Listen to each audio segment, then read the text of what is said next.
നമസ്കാരം. സ്പാർക്ക് മീഡിയയിലേക്ക് എല്ലാ പ്രേക്ഷകർക്കും സ്വാഗതം. നമസ്കാരം. കുറച്ച് ദിവസമായിട്ട് മുസ്ലിം ലീഗിന്റെ രാഷ്ട്രീയ മേഖലയുമായി ബന്ധപ്പെട്ട് ചില കാര്യങ്ങൾ ഞാൻ പറഞ്ഞിരുന്നു. അതിനുള്ള മറുപടി 3-4 ദിവസമായിട്ട് കിട്ടിയിരുന്നില്ല. ഇന്ന് മുസ്ലിം യൂത്ത് ലീഗിന്റെ സംസ്ഥാന ജനറൽ സെക്രട്ടറി PK ഫിറോസ് അതിന് മറുപടി പറഞ്ഞിരിക്കുകയാണ്. ഞാൻ മുസ്ലിം യൂത്ത് ലീഗിന്റെ സംസ്ഥാന ജനറൽ സെക്രട്ടറി ആയിരുന്നു. അപ്പോ യൂത്ത് ലീഗിന്റെ മുൻ സംസ്ഥാന ജനറൽ സെക്രട്ടറി ഇപ്പോഴത്തെ സംസ്ഥാന ജനറൽ സെക്രട്ടറിക്ക് എതിരായിട്ടാണ് ചില കാര്യങ്ങൾ പുറത്തു കൊണ്ടുവന്നത്. അതിൽ പ്രധാനമായിട്ടും പറഞ്ഞ കാര്യങ്ങൾ അദ്ദേഹം ഇന്ന് നിഷേധിച്ചിട്ടില്ല. എല്ലാം അദ്ദേഹം അംഗീകരിച്ചിരിക്കുക. എല്ലാ കാര്യങ്ങളും അദ്ദേഹം അംഗീകരിച്ചിരിക്കുക. മുസ്ലിം യൂത്ത് ലീഗിന്റെ മുഴുസമയ സംസ്ഥാന ജനറൽ സെക്രട്ടറി എന്നുള്ള നിലയിൽ അദ്ദേഹം ഇവിടെ പ്രവർത്തിക്കുമ്പോൾ ദുബായിൽ ഫോർച്യൂൺ ഹൗസ് ജനറൽ ട്രേഡിംഗ് എന്ന് പറയുന്ന കമ്പനിയുടെ സെയിൽസ് മാനേജരായിട്ട് സേവനമനുഷ്ഠിക്കുകയാണ്. അതിൽ നിന്ന് അദ്ദേഹത്തിന് എംപ്ലോയ്മെന്റ് കാർഡ് അനുസരിച്ച്, കോൺട്രാക്ട് അനുസരിച്ച് 20,000 രൂപ സാലറിയും 2,000 ദിർഹം UAE ദിർഹം ട്രാവൽ അലവൻസും ഉണ്ട്. അപ്പൊ 20,000-ഉം 2,000-ഉം 22,000 UAE ദിർഹം അദ്ദേഹത്തിന് ഓരോ മാസവും ശമ്പളമുണ്ട്. ഇത് ഇന്ത്യൻ രൂപയിലാക്കിയാൽ 5.25 ലക്ഷം രൂപ വരും. ഈ 5.25 ലക്ഷം രൂപ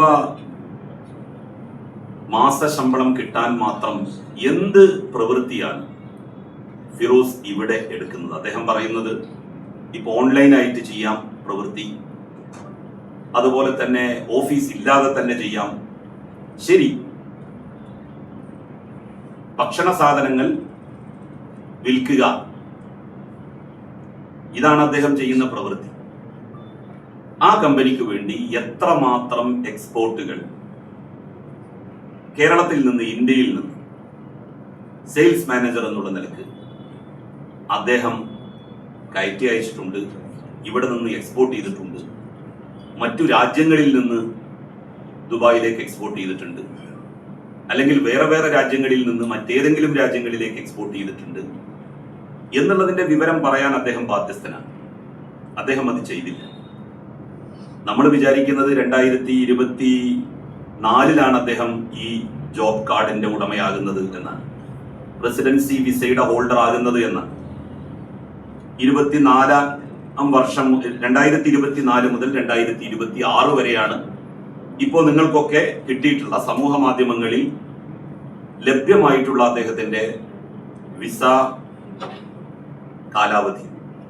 എന്നാൽ അദ്ദേഹത്തിന് UAE റെസിഡൻസി എന്നുള്ള നിലയിലുള്ള വിസ എന്ന് വെച്ചാൽ കമ്പനി ഉദ്യോഗസ്ഥനാണ്, സെയിൽസ് മാനേജർ ആണ് എന്നുള്ള വിസ 2018 മുതലുണ്ട്.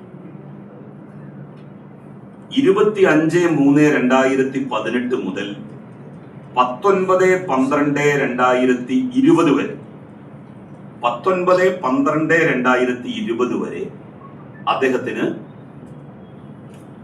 ഈ കമ്പനിയുടെ സെയിൽസ് മാനേജർ എന്നുള്ള നിലയിലുള്ള വിസ ഉണ്ട്. 19/12/2020, നോട്ട് ദാറ്റ് ഡേറ്റ്. 19/12/2020 കഴിഞ്ഞാൽ പിന്നെ 2021 വരുന്നത്. 2021 മാർച്ച് മാസം അവസാനത്തിലാണ് തെരഞ്ഞെടുപ്പ് വരുന്നത്, നിയമസഭാ തെരഞ്ഞെടുപ്പ്. ആ നിയമസഭാ തെരഞ്ഞെടുപ്പിൽ ശ്രീ ഫിറോസ് താനൂരിൽ നിന്ന് മുസ്ലിം ലീഗിന്റെ UDFന്റെ സ്ഥാനാർത്ഥിയായി മത്സരിക്കുകയാണ്. അങ്ങനെ മത്സരിക്കുമ്പോൾ നോമിനേഷൻ കൊടുക്കേണ്ടി വരുന്ന സമയത്ത്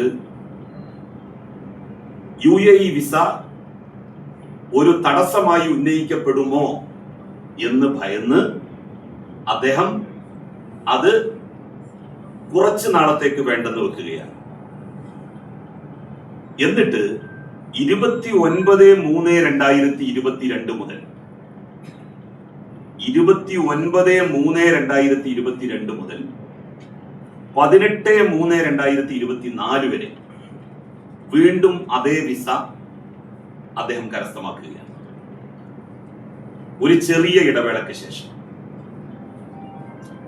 18/3/2024 ക്യാൻസലായ അല്ലെങ്കിൽ എക്സ്പയറി ആകുന്ന വിസ അദ്ദേഹം വീണ്ടും പുതുക്കി. അത് 2026 വരെ കാലാവധിയുള്ളതാണ്. 5.25 ലക്ഷം രൂപയാണ് ഓരോ മാസവും അദ്ദേഹത്തിന് ശമ്പളമായിട്ട് കിട്ടിക്കൊണ്ടിരിക്കുന്നത്. ഈ ഓഫീസിന്റെ ലൊക്കേഷൻ അദ്ദേഹം ഒന്ന് പുറത്തുവിടണം. ദുബായിൽ എവിടെയാണ് ഈ കമ്പനിയുടെ ഓഫീസ് പ്രവർത്തിക്കുന്നത് എന്ന വിവരം അദ്ദേഹം പുറത്തുവിടണം. ഞാൻ അന്വേഷിച്ചിടത്തോളം ദുബായിൽ ഇങ്ങനെ ഒരു കമ്പനിയുടെ ബോർഡ് അന്വേഷിച്ച ആർക്കും കണ്ടെത്താൻ കഴിഞ്ഞിട്ടില്ല. ഇനി ഏതെങ്കിലും ഉൾഭാഗത്ത് ഒരു ചെറിയ ബോർഡോ മറ്റോ വെച്ച് അങ്ങനെ ഒരു കമ്പനി ഉണ്ടോ എന്നുള്ളത് അറിയില്ല. ഭക്ഷണ വസ്തുക്കളുടെ വിൽപ്പനയാണ് ഈ കമ്പനി നടത്തുന്നത് എന്നാണ് പറയുന്നത്. എങ്കിൽ ഈ കമ്പനിയുടെ UAE-യിലെ ബിസിനസ് സംബന്ധമായിട്ടുള്ള രേഖകൾ അദ്ദേഹം പുറത്തുവിടണം. അദ്ദേഹം സെയിൽസ് മാനേജർ ആണല്ലോ. ആകെ ഈ കമ്പനിയിൽ 3 ജീവനക്കാരെ ഉള്ളൂ. ഒരാള് സെയിൽസ് മാനേജർ, ഒരാള് എക്സിക്യൂട്ടീവ് മാനേജർ, പർച്ചേസ് മാനേജർ, ഒരാള് ഓപ്പറേറ്റിംഗ് മാനേജർ. ഇങ്ങനെ പറഞ്ഞിട്ടുള്ള 3, അത് ഞാനിന്ന് എൻ്റെ FB-യിൽ ആ 3 ആളുകളുടെ തസ്തികകൾ അത് അവരുടെ സൈറ്റിൽ നിന്ന് എടുത്തിട്ട് തന്നെ കൊടുത്തിരുന്നു. 3 മാനേജർമാർ മാത്രമാണ് ആ കമ്പനിക്കുള്ളത്. ഒരു ക്ലാർക്ക് ഇല്ല, ഒരു സ്റ്റെനോഗ്രാഫർ ഇല്ല, ഒരു സിസ്റ്റം ഓപ്പറേറ്റർ ഇല്ല, ഒരു അറ്റൻഡർ ഇല്ല. ഒരു ഓഫീസ് ഉണ്ടെങ്കിൽ സ്വാഭാവികമായിട്ടും അവിടെ ഒരു തൂപ്പുകാരൻ വേണമല്ലോ. അപ്പൊ തൂപ്പുകാരന്റെ ജോലി ഉൾപ്പെടെ ചെയ്യുന്നത് മാനേജർമാരാണോ? അദ്ദേഹമാണ് അത് വ്യക്തമാക്കേണ്ടത്. അദ്ദേഹം ഇത് അംഗീകരിച്ചിട്ടുണ്ട്. എനിക്ക് വിസ ഉണ്ട്. അദ്ദേഹത്തിന് ഇവിടുത്തെ മാത്രം ജോബ് വിസ അല്ലത്രേ ഉള്ളത്. അമേരിക്കയിലെ ജോബ് വിസയുണ്ട്, UK-യിലെ ജോബ് വിസയുണ്ട്. അങ്ങനെ ഒരുപാട് രാജ്യങ്ങളിലെ ജോബ് വിസകൾ ഹോൾഡ് ചെയ്യുന്ന, ഒരുപാട് രാജ്യങ്ങളിൽ ബിസിനസ്സുകൾ നടത്താൻ കഴിവുള്ള, എന്നാൽ അതോടൊപ്പം കേരളത്തിൽ യൂത്ത് ലീഗിന്റെ എല്ലാ പ്രവർത്തനങ്ങളുടെ മുന്നിലും ചുക്കാൻ പിടിച്ചു നിൽക്കുന്ന ഇദ്ദേഹം ഒരു മായാവി തന്നെയാണ്. കുമ്പിടി എന്ന് പറഞ്ഞ പോലെ അത് കുറച്ച് താഴ്ന്നു പോകും. പൊളിറ്റിക്കൽ കുമ്പിടിയല്ല, സാക്ഷാൽ മായാവി തന്നെയാണ്. കേരള രാഷ്ട്രീയത്തിലെ മായാവിയാണ് ശ്രീ PK ഫിറോസ്. ഇത്ര വലിയ ഉത്തരവാദിത്തങ്ങളൊക്കെ അദ്ദേഹത്തിന് ചെയ്യാൻ പറ്റുന്നുണ്ടല്ലോ. എന്നിട്ട് അദ്ദേഹം യൂത്ത് ലീഗുകാരോട് പറയുകയാണ്, നിങ്ങളെല്ലാവരും ബിസിനസ്സുകാരാവാം, നിങ്ങളൊന്നും ഇങ്ങനെ ആയാൽ പറ്റില്ല. ഒരു മുഴുസമയ രാഷ്ട്രീയ പ്രവർത്തകൻ, ഏതെങ്കിലും ഒരു പാർട്ടിയുടെ സംസ്ഥാന പ്രസിഡന്റ്, ജനറൽ സെക്രട്ടറി, ഈ പദവികൾ അലങ്കരിക്കുന്ന കേരളത്തിലെ ഏത് വ്യക്തിയാണ് വിദേശ രാജ്യത്ത് ഒരു റെസിഡൻസി വിസ ഹോൾഡ് ചെയ്യുന്നത്? ഏതെങ്കിലും ഒരു യുവജന സംഘടനയുടെ നേതാവ്, ഏതെങ്കിലും ഒരു രാഷ്ട്രീയ പാർട്ടിയുടെ നേതാവ് ഇങ്ങനെ വ്യത്യസ്ത രാജ്യങ്ങളിൽ ജോബ് വിസ ഹോൾഡ് ചെയ്യുന്നവരായിട്ടുണ്ടോ? അത് മുസ്ലിം ലീഗിന്റെ നേതാക്കന്മാരോടാണ് ചോദിക്കേണ്ടത്. കാരണം അവരുടെ യുവജന സംഘടനയാണല്ലോ യൂത്ത് ലീഗ്. മുസ്ലിം യൂത്ത് ലീഗിന്റെ സംസ്ഥാന പ്രസിഡന്റിന് ജോബ് വിസയുണ്ടോ? ഫിറോസ് വ്യക്തമാക്കട്ടെ. സയ്യിദ് മുനവർ അലി ശിഹാബ് തങ്ങൾക്ക്, അദ്ദേഹം യൂത്ത് ലീഗ് പ്രവർത്തകരോട് പറയുന്നത്, ആദ്യം പ്രവൃത്തി പദത്തിൽ അദ്ദേഹം കൊണ്ടുവരേണ്ടത് ആരുടെ പ്രവൃത്തി പദത്തിലാണ്? തന്റെ കമ്മിറ്റിയിൽ തന്റെ പ്രസിഡന്റ് ആയിട്ടുള്ള, താൻ ജനറൽ സെക്രട്ടറി ആയ കമ്മിറ്റിയുടെ പ്രസിഡന്റ് ആയിട്ടുള്ള മുനവർ അലി ശിഹാബ് തങ്ങളോടാണ്. മുനവർ അലി ശിഹാബ് തങ്ങൾക്ക് അങ്ങനെ ഒരു ജോബ് വിസ 20,000-22,000 ദിർഹം അഥവാ 5 ലക്ഷത്തിലധികം ഇന്ത്യൻ രൂപ ശമ്പളം പറ്റുന്ന വല്ല വിസയും അദ്ദേഹത്തിനുണ്ടോ? അദ്ദേഹത്തിന്റെ കമ്മിറ്റിയിലെ ട്രഷറർക്കുണ്ടോ? മുസ്ലിം ലീഗിന്റെ സംസ്ഥാന പ്രസിഡന്റ് സാദിഖ് അലി ശിഹാബ് തങ്ങളുടെ ജോബ് വിസയുണ്ടോ?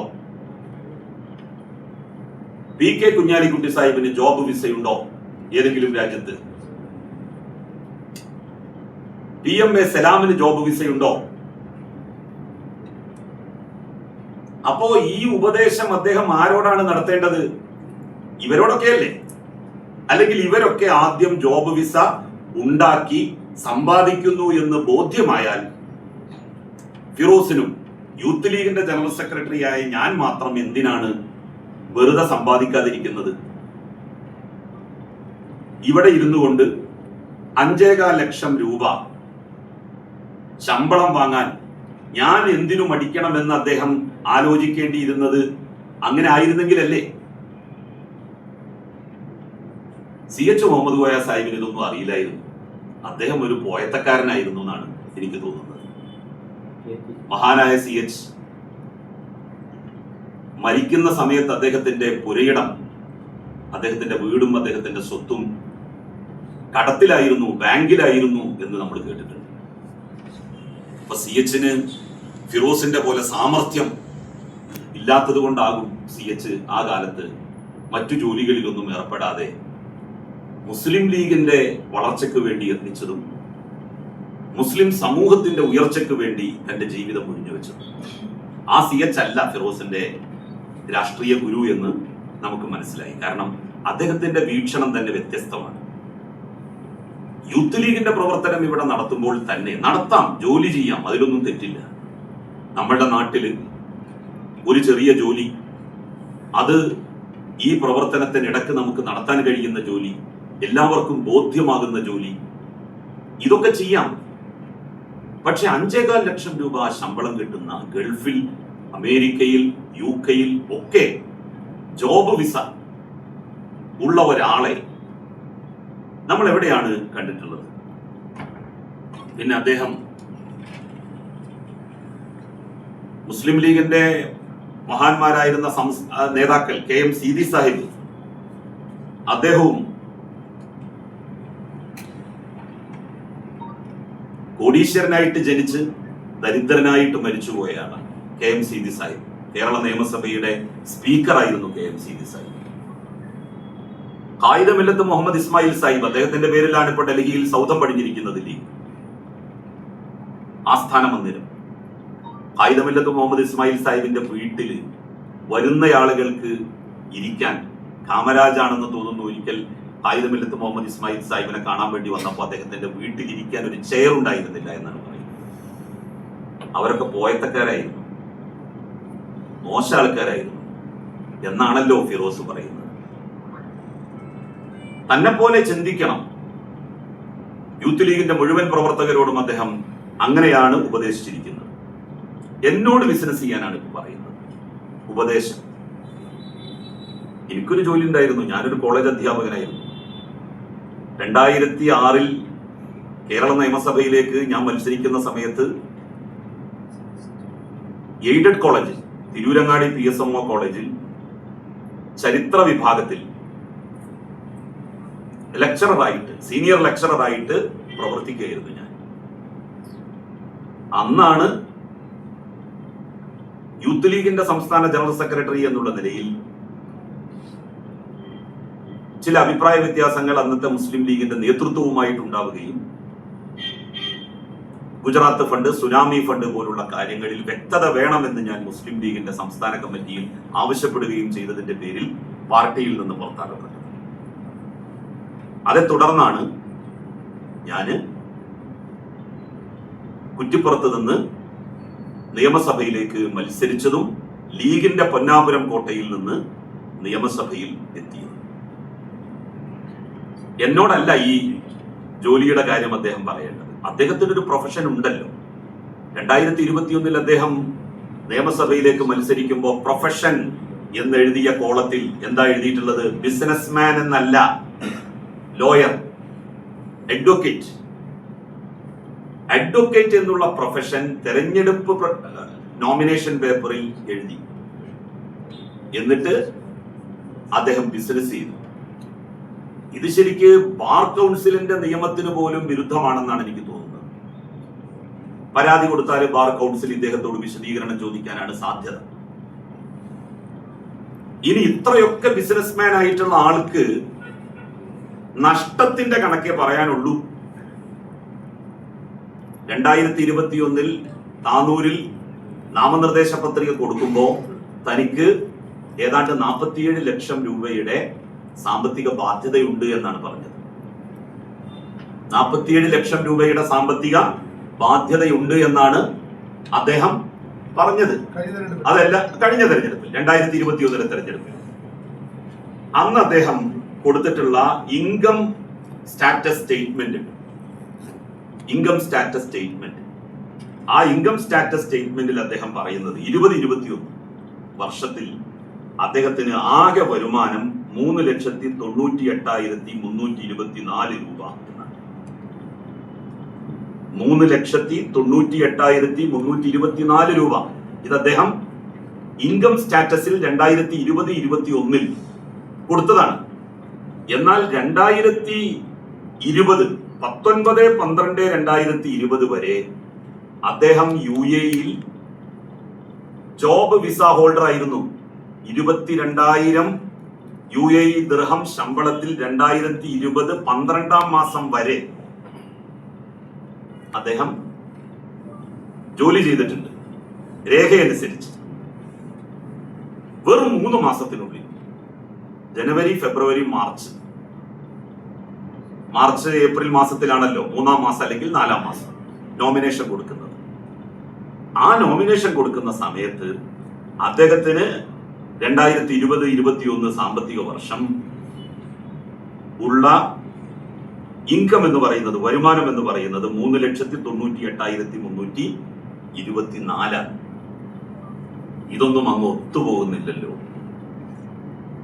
എന്താണ്, എവിടെ നിന്നാണ് ഈ പണം?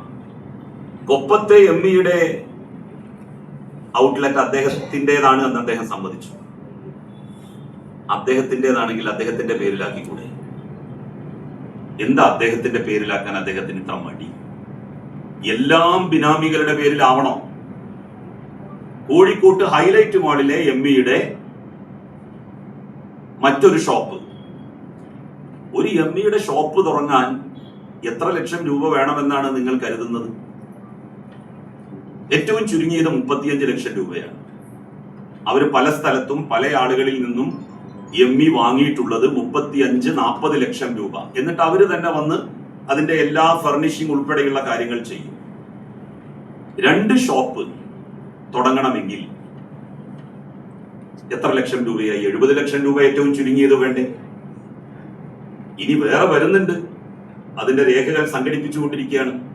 എംഇ എന്ന് പറയുന്ന ഈ പ്രസ്ഥാനം തന്നെ ഇദ്ദേഹത്തിന്റെ പാർട്ട്ണർഷിപ്പിൽ പ്രവർത്തിക്കുന്നതാണ് എന്നുള്ള ഒരു വിവരം കിട്ടിയിട്ടുണ്ട്. അത് നിങ്ങളോടിപ്പോ വ്യക്തമാക്കാൻ കഴിയാത്തത് അതിനുള്ള രേഖകൾ പൂർണ്ണമായിട്ടും നമ്മളുടെ കയ്യിൽ കിട്ടാത്തത് കൊണ്ടാണ്.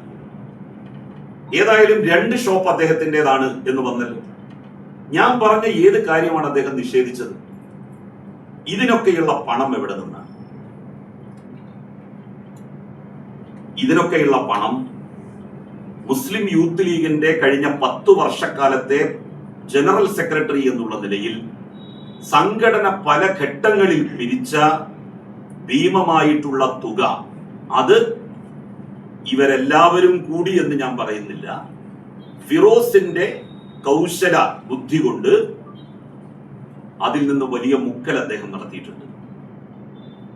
അതിലൊന്നായിരുന്നു കത്തുവ ഉന്നോവ ഫണ്ട്. കത്തുവ ഉന്നോവ ഫണ്ടിന് വെള്ളിയാഴ്ച പള്ളികളിൽ നിന്ന് വരെ പിരിവ് നടത്തിയിരുന്നു.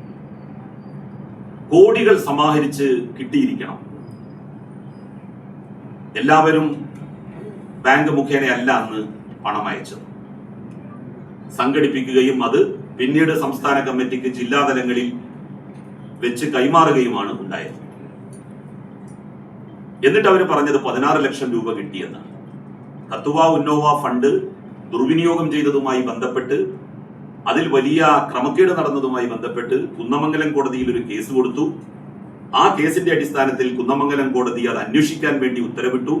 ആ ഉത്തരവ് ബഹുമാനപ്പെട്ട ഹൈക്കോടതി കുറച്ച് ദിവസത്തേക്ക് സ്റ്റേ ചെയ്തു. ആ സ്റ്റേ ഇപ്പോഴും വെക്കേറ്റ് ചെയ്തിട്ടില്ല. വെക്കേറ്റ് ചെയ്യാനുള്ള ശ്രമത്തിലാണ് പരാതിക്കാരൻ. ധോത്തി ചാലഞ്ചിന്റെ കാര്യം, 2,72,000 തുണികളാണ് രാംരാജിൽ നിന്ന് ഇവർ വാങ്ങിയത്. 2,72,000 ധോത്തികൾ. ഇവർ പറഞ്ഞിരുന്നത് 725 രൂപ റീറ്റെയിൽ വിലയുണ്ട് എന്ന സ്റ്റിക്കർ ഇത് ഒട്ടിച്ചിട്ടാണ് ഇത് കൊടുക്കുന്നത്. ഈ തുണി, ആ തുണിക്ക് യഥാർത്ഥത്തിൽ 200 രൂപ പോലും വിലയുണ്ടായിരുന്നില്ല. അത് അവർക്ക് സമ്മതിക്കാം, കാരണം 200 രൂപയെ അതിന് വില ഉള്ളൂ. എന്തുകൊണ്ടെന്നാൽ ഞങ്ങള് ഇതുകൊണ്ട് ഉദ്ദേശിച്ചത്, ഈ ചാലഞ്ചിലൂടെ ഉദ്ദേശിച്ചത് പണം സംഘടിപ്പിക്കുക എന്നുള്ളതാണ്. പണം സ്വരൂപിക്കുക, ഞങ്ങളുടെ പ്രവർത്തനത്തിന് മറ്റു കാര്യങ്ങൾക്ക് ഒക്കെ തന്നെ പണം സ്വരൂപിക്കുക എന്നുള്ളതാണ് ഞങ്ങൾ ലക്ഷ്യമിട്ടിരുന്നത് എന്ന് അവർക്ക് പറയാം. അല്ലെങ്കിൽ ജലീൽ പറഞ്ഞത് തെറ്റാണ്. ഞങ്ങൾ രാംരാജിൽ നിന്ന് 2,72,000 ധോത്തി വാങ്ങിയപ്പോ അതിന് അവര് തന്ന ബില്ലിതാ എന്ന് പറഞ്ഞ് കാണിക്കണ്ടേ? ഞാൻ പറയുന്നത് തെറ്റാണെന്ന് സമർത്ഥിക്കാൻ രാംരാജ് ഇവർക്ക് കൊടുത്ത ബില്ല് കാണിക്കണം. അല്ലാതെ 725 രൂപ എന്ന സ്റ്റിക്കർ 200 രൂപ പോലും വിലയില്ലാത്ത തുണിയിൽ ഒട്ടിച്ച് ആളുകൾക്ക് കൊടുക്കുകയല്ല വേണ്ടത്. അതുമായി ബന്ധപ്പെട്ട് മുനവ്വർ അലി ശിഹാബ് തങ്ങൾ ഇട്ട പോസ്റ്റ്, 3 വർഷം മുമ്പ് ഇട്ട പോസ്റ്റിൽ ഇപ്പോഴും അതിന്റെ കമന്റ് ബോക്സിൽ ചെന്നാൽ യൂത്ത് ലീഗ് പ്രവർത്തകരുടെ അഴിഞ്ഞാട്ടം കാണാം. എന്താണ് അതിൽ പറയുന്നത്? ഒരു സുഹൃത്ത് പറയുകയാണ്, ഇതിൽ ഒരുപാടുണ്ട്, ഞാനത് നിങ്ങൾക്ക് തരുന്നുണ്ട്, നിങ്ങൾക്ക് എല്ലാവർക്കും അതിന്റെ കോപ്പി തരുന്നുണ്ട്. ചേറൂരുള്ള ഒരു ബഷീർ KPM, സയ്യിദ് മുനവ്വർ അലി ശിഹാബ് തങ്ങളുടെ ഫേസ്ബുക്ക് പോസ്റ്റിന്റെ താഴെ, യൂത്ത് ലീഗ് പ്രവർത്തകനാണ്, എഴുതിയിരിക്കുകയാണ്, ധോത്തി ആവേശത്തോടെയാണ് ഞാനും ഏറ്റുവാങ്ങിയത്. പക്ഷേ അതിലടിച്ച MRPയുടെ വിലക്കുള്ള മൂല്യം അതിനില്ലെന്ന് ഉപയോഗിച്ചപ്പോൾ മനസ്സിലായി. സത്യാവസ്ഥയറിയാൻ രാംരാജ് തിരുപ്പൂർ കേന്ദ്രത്തിലേക്ക് വിളിച്ചു. മാനേജർ വേദനയോടെ പ്രതികരിച്ച പല കാര്യങ്ങളും പാർട്ടിക്ക് ചേരുന്നതായില്ല. ആ കാര്യങ്ങളൊന്നും ഇതുവരെ പരസ്യപ്പെടുത്തിയിട്ടില്ല. ഈ സാഹചര്യത്തിൽ പരസ്യപ്പെടുത്താൻ ആഗ്രഹിക്കുന്നുമില്ല. ഏതായാലും രാംരാജിന്റെ ഈ തുണിക്ക് 720 രൂപയുടെ അടുത്തുപോലും വിലയില്ലെന്ന് ബോധ്യമായി. പാർട്ടിയേക്കാൾ ഇതിൽ തിരിച്ചടി രാംരാജ് കമ്പനിക്കായിരിക്കും. കഷ്ടം. സയ്യിദ് മുനവ്വർ അലി ശിഹാബ് തങ്ങളുടെ ഫേസ്ബുക്കിന് താഴെ 3 വർഷം മുമ്പ് അദ്ദേഹം ധോത്തി ചാലഞ്ചിനെ പ്രകീർത്തിച്ചുകൊണ്ട്, പ്രവർത്തകരെ അഭിനന്ദിച്ചുകൊണ്ട് ഇട്ട പോസ്റ്റിന്റെ താഴെ വന്നുകൊണ്ട് ഇട്ട പോസ്റ്റാണിത്. പിന്നെ നമ്മളുടെ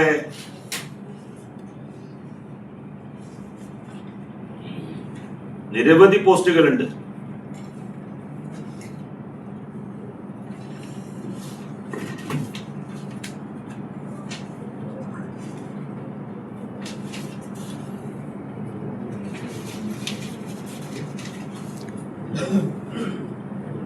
സാലിഹ് പാലത്തിങ്ങൽ, അതൊക്കെ മുനവ്വർ അലി ശിഹാബ് തങ്ങളുടെ പോസ്റ്റിന് താഴെയുള്ള പോസ്റ്റുകളാണ്. മുണ്ടുകളെല്ലാം നാട്ടിലും വിതരണം കഴിഞ്ഞു. ഞാനും പങ്കെടുത്തു. പക്ഷെ മുസ്ലിം ലീഗിനെ പോലത്തെ ഒരു രാഷ്ട്രീയ പാർട്ടി കൊടുക്കുമ്പോൾ മിനിമം ഒരു രാഷ്ട്രീയ പ്രവർത്തകൻ എടുക്കുന്നതാവും എന്ന പ്രതീക്ഷയോടെയാണ് പങ്കാളിയായത്. തീർത്തും വ്യത്യസ്തമായിരുന്നു. വെറും ഒരു പോളിസ്റ്റർ തുണിയാണ് എല്ലാ ആളുകൾക്കും കിട്ടിയത്. ഇത് വേണ്ടായിരുന്നു. 600 രൂപ വാങ്ങിയിട്ട് 2 ലക്ഷത്തിന്റെ മീതെ തുണി രാംരാജിൽ നിന്നും വാങ്ങി എന്നുള്ളത് ഏതൊരാൾക്കും അറിയും. ഇതിന് 250ന്റെ മുകളിൽ വില വരില്ല എന്ന്. ഇവരാരും DYFIക്കാരല്ല. Salih Palathikal, Shabeer ET, green zone എന്ന് പറയുന്ന അവരുടെ പ്രത്യേക ഗ്രൂപ്പ്, ആ ഗ്രൂപ്പിലിട്ട പോസ്റ്റ്, അതെല്ലാം അതിന്റെ കോപ്പിയൊക്കെ നിങ്ങൾക്ക് തരുന്നുണ്ട്. ബാക്കി കൂടുതൽ വായിക്കണ്ടല്ലോ. അപ്പൊ ഇതാണ് ഈ തുണിയുടെ അവസ്ഥ. നമ്മൾ സാധാരണ ഒരു ചാലഞ്ച് നടത്തുമ്പോൾ പറയും എന്ത്, 600 രൂപ, അതിൽ 200 രൂപ പാർട്ടിക്കായിരിക്കും, ബാക്കി 400 രൂപക്ക് ഞങ്ങള് റീറ്റെയിലിൽ 600 രൂപക്ക് കിട്ടുന്ന തുണി 400 രൂപക്ക് വാങ്ങി നിങ്ങൾക്ക് തരും. അപ്പൊ ഈ ആളുകളെ സംബന്ധിച്ചിടത്തോളം റീറ്റെയിൽ ആയിട്ടൊരു തുണി പോയി എടുക്കുമ്പോൾ കിട്ടുന്ന അല്ലെങ്കിൽ മുടക്കേണ്ടി വരുന്ന തുകയെ അവർ മുടക്കേണ്ടതുള്ളൂ. ഇതിന് പകരം ഇത് 100 രൂപ എന്ന് വെച്ചാൽ 2.5 കോടിയാണ്, 2.25 കോടിയായി. 100 രൂപ ഇതിൽ നിന്ന് 16.5 കോടി രൂപയോളം വരും.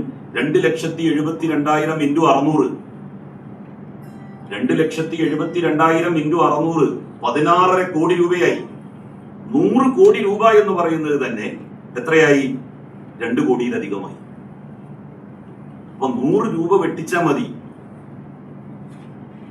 കമ്പനിക്കാരോട് പറയാം, നിങ്ങൾ തരുന്നത് ഇത്ര വിലക്ക്, പക്ഷെ ബില്ല് 100 കൂട്ടിയിടണം അല്ലെങ്കിൽ 200 കൂട്ടിയിടണം എന്ന് പറഞ്ഞാൽ അങ്ങനെ കള്ള ബില്ല് ഉണ്ടാക്കാമല്ലോ. ഞാൻ മുസ്ലിം യൂത്ത് ലീഗിന്റെ സംസ്ഥാന ജനറൽ സെക്രട്ടറി PK ഫിറോസിനെ വെല്ലുവിളിക്കുന്നു.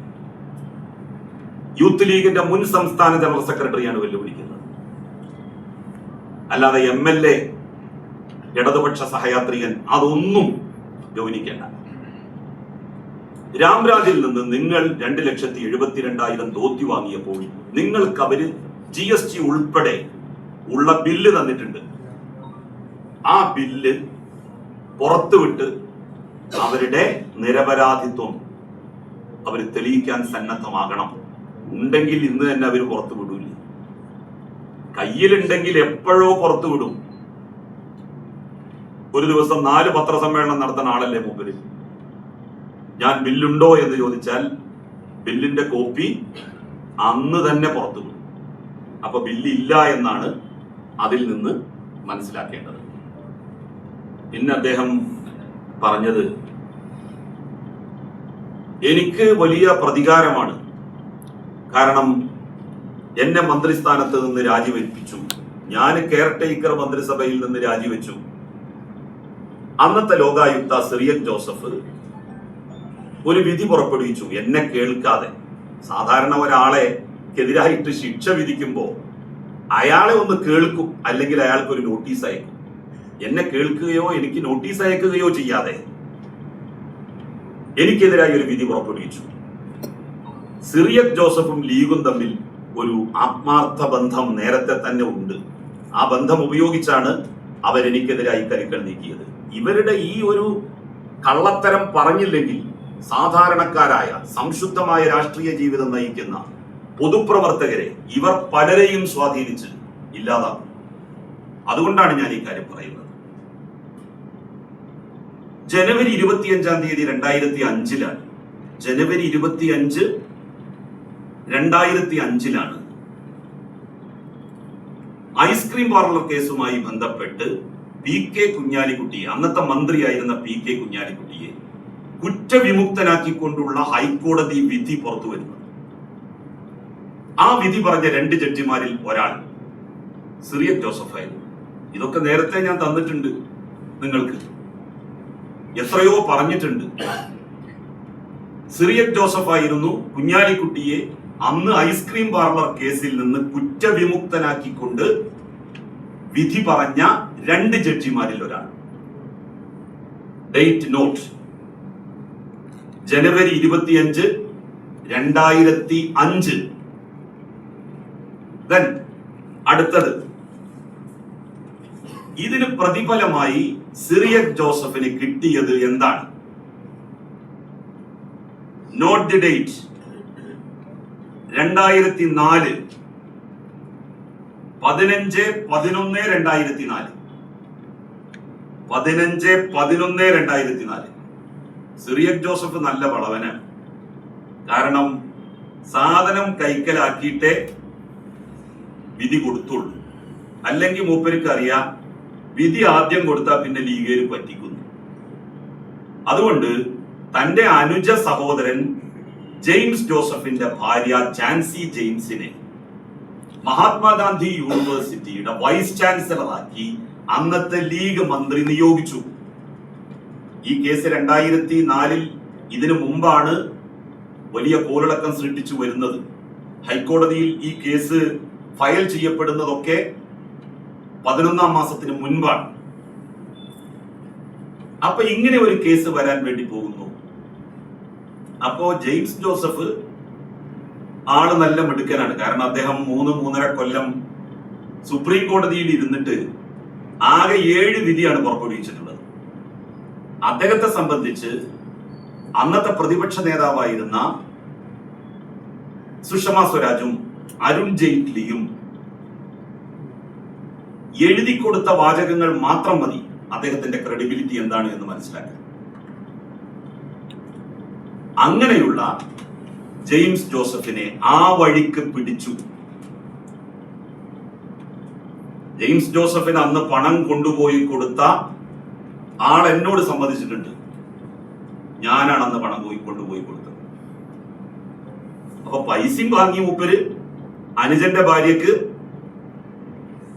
വൈസ് ചാൻസലർഷിപ്പും വാങ്ങിയെടുത്തു. ഞാനിത് എത്രയോ മുമ്പ് പറഞ്ഞിട്ടുണ്ട്. ഞാൻ വെല്ലുവിളിക്കുകയാണ് ജെയിംസ് ജോസഫിനെയും അതുപോലെ തന്നെ സിറിയക് ജോസഫിനെയും. എനിക്കെതിരായിട്ട് ഒരു വക്കീൽ നോട്ടീസ് അയക്കുക. ഈ തെളിവൊക്കെ തന്നെ ഞാൻ അനുഭവസ്ഥനാണ് ആ കാര്യത്തിൽ. അങ്ങനെ എനിക്കൊരു നോട്ടീസ് അയക്കാതെ, എന്നെ കേൾക്കാതെ വിധി പറഞ്ഞു. ഹൈക്കോടതി പോയപ്പോ ഹൈക്കോടതി പറഞ്ഞത് അതിന്റെ മെറിറ്റിലേക്ക് കടക്കുകയല്ല ചെയ്തത്. നിലവിലുള്ള ലോകായുക്ത നിയമം അനുസരിച്ച് ലോകായുക്തക്ക് ഇതിനുള്ള അധികാരമുണ്ട്. അതിന്റെ അപ്ലറ്റ് അതോറിറ്റി ആയിട്ട് നമുക്ക് ഒരു കോടതിയെയും അത് നിശ്ചയിച്ചിട്ടില്ല. ആ നിയമമാണ് ഇപ്പൊ മാറ്റിയത്. ലോകായുക്ത വിധി പറഞ്ഞാൽ അത് ഫൈനലാണ്. അതിന് ഞങ്ങൾക്ക് ഇടപെടാൻ വേണ്ടി പറ്റില്ല. നിങ്ങൾ നിയമം മാറ്റാണ് വേണ്ടത്. അല്ലാതെ നിലവിലുള്ള അത്തരത്തിലുള്ള ഒരു നിയമം നിലനിൽക്കെ അത് ചോദ്യം ചെയ്ത് നിങ്ങൾ എങ്ങനെ ഹൈക്കോടതിയിൽ വരുമെന്നാണ് ചോദിച്ചത്. സുപ്രീം കോടതി എന്താ പറഞ്ഞത്? ഈ വിധി വന്നു, കക്ഷി രാജിവെച്ചു, അദ്ദേഹം തന്നെ പിന്നീട് മത്സരിച്ചു, ജയിച്ചു, ഇനി അതിന് പ്രസക്തിയില്ല എന്ന് പറഞ്ഞാണ് ആ കാര്യത്തിൽ വിധി പറയാതെ വക്കീൽ പിൻവലിക്കുന്ന സാഹചര്യം ഉണ്ടായത്. ഇതൊരു കൊടും ചതിയാണ്. മുസ്ലിം ലീഗിൽ നിന്ന് പുറത്തുപോയി 3ാം തവണയും മലപ്പുറം ജില്ലയിൽ നിന്ന് ജയിച്ചു വന്ന ഒരാളെ എങ്ങനെയെങ്കിലും നിലംപരിശാക്കാൻ വേണ്ടി നടത്തിയിട്ടുള്ള ഗൂഢാലോചനയായിരുന്നു എനിക്കെതിരായിട്ടുള്ള വിധി. ഫിറോസ് എനിക്കെതിരായിട്ട് കേസ് കൊടുക്കട്ടെ, ജഡ്ജിയെ ചീത്ത പറയാൻ. ഇങ്ങനെയുള്ള തോന്നിയാസം കാണിച്ച ജഡ്ജിയെ ചീത്ത പറയില്ലേ? ഇത് ഞാൻ വെറുതെ അല്ലല്ലോ പറയുന്നത്. ഈ തെളിവില്ലേ? ജാൻസി ജെയിംസ് കേസ് കൊടുക്കട്ടെ എനിക്കെതിരായിട്ട്. സിറിയക് ജോസഫിനെയും ജാൻസി ജെയിംസിനെയും എല്ലാം വെല്ലുവിളിക്കുന്നു. ലീഗ് ഭരിക്കുമ്പോ ഹയർ സെക്കൻഡറിയുടെ ഡയറക്ടറാക്കി ഇദ്ദേഹത്തിന്റെ അനിയൻ ജെയിംസ് ജോസഫിനെ വെച്ചത് പോലും ഇതുമായി ബന്ധപ്പെട്ടുള്ള ഡീലിന്റെ ഭാഗമാണ്. ഇങ്ങനെയൊക്കെ ആയാൽ എങ്ങനെയാണ് നമ്മളുടെ നാട്ടിൽ സാധാരണക്കാർക്കും പാവപ്പെട്ട ആളുകൾക്കും പൊതുപ്രവർത്തനം നടത്താൻ വേണ്ടി കഴിയുക? ഇത്തരത്തിലുള്ള സ്വാധീനങ്ങൾ, പണം കൊണ്ട് എല്ലാവരെയും വിലക്ക് വാങ്ങുന്ന ഏർപ്പാട്, അതിനുവേണ്ടി ഇവര് കള്ളപ്പണം ഉണ്ടാക്കുന്നത്. എനിക്കെതിരായി ഒരുപാട് ആരോപണങ്ങൾ വന്നല്ലോ. NIA അന്വേഷിച്ചു, കസ്റ്റംസ് അന്വേഷിച്ചു, അതുപോലെ തന്നെ ED അന്വേഷിച്ചു. 1 രൂപ എന്റെ കയ്യിൽ നിന്ന് ഫൈനായിട്ട്, പിഴയായിട്ട് ചുമത്താൻ സാധിച്ചോ ഏതെങ്കിലും ഒരു ഏജൻസിക്ക്? എന്നാൽ ഞാൻ പറയുന്നു, മുസ്ലിം ലീഗിന്റെ പല നേതാക്കൾക്കും ED നോട്ടീസ് അയച്ച് വിളിപ്പിച്ച് അവരെ ചോദ്യം ചെയ്തതിൽ നിന്ന് ലക്ഷക്കണക്കിന് രൂപ, കോടികൾ പിഴയടപ്പിച്ചിട്ടുണ്ട്.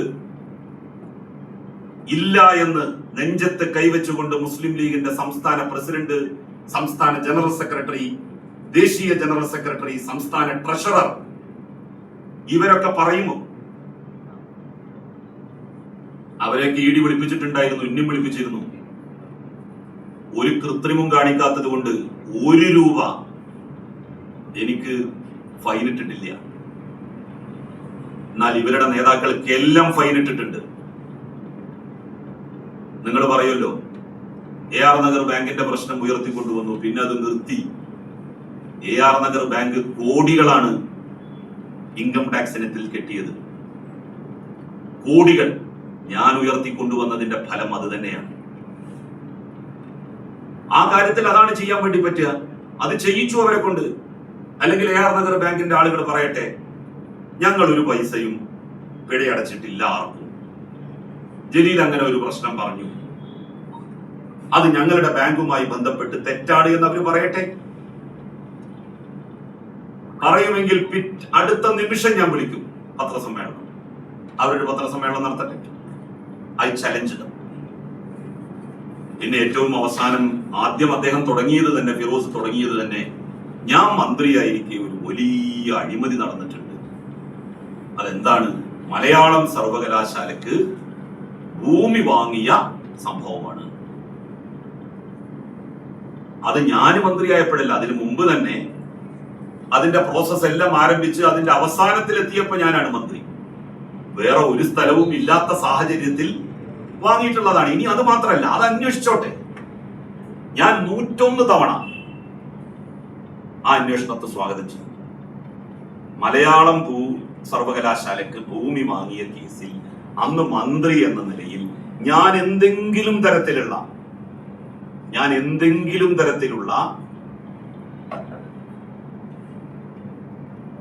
പിശക്, തെറ്റ് കാണിച്ചിട്ടുണ്ടോ എന്ന് അവർ പറയട്ടെ.